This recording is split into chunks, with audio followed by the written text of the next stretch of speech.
সুইজারল্যান্ডের মধ্যস্থতায় ইরানে যুক্তরাষ্ট্র ও ইসরায়েলের যৌথ সামরিক অভিযানের পর থেকে দেশটিতে ভয়াবহ পরিস্থিতি বিরাজ করছে।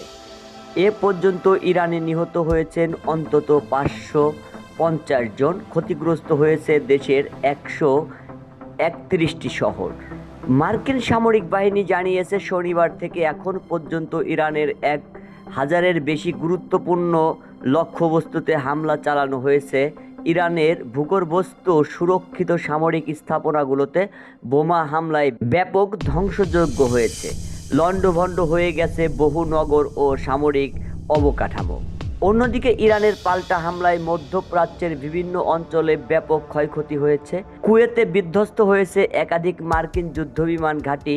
যুক্তরাজ্যের সেন্ট্রাল কমান্ড নিশ্চিত করেছে কুয়েতে একটি F-15 যুদ্ধবিমান বিধ্বস্ত হয়েছে।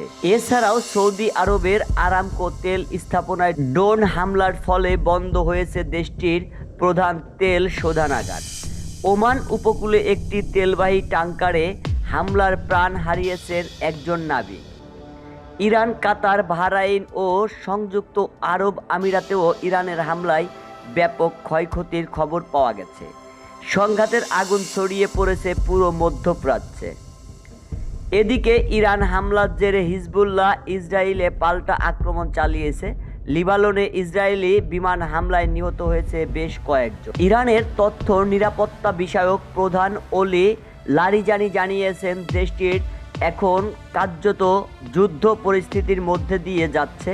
অপরদিকে মার্কিন প্রেসিডেন্ট ডোনাল্ড ট্রাম্প হুঁশিয়ারি দিয়ে বলেছেন ওয়াশিংটনের লক্ষ্য পূরণ না হওয়া পর্যন্ত অভিযান অব্যাহত থাকবে। শফিক সাগর, BBC বাংলা টিভি।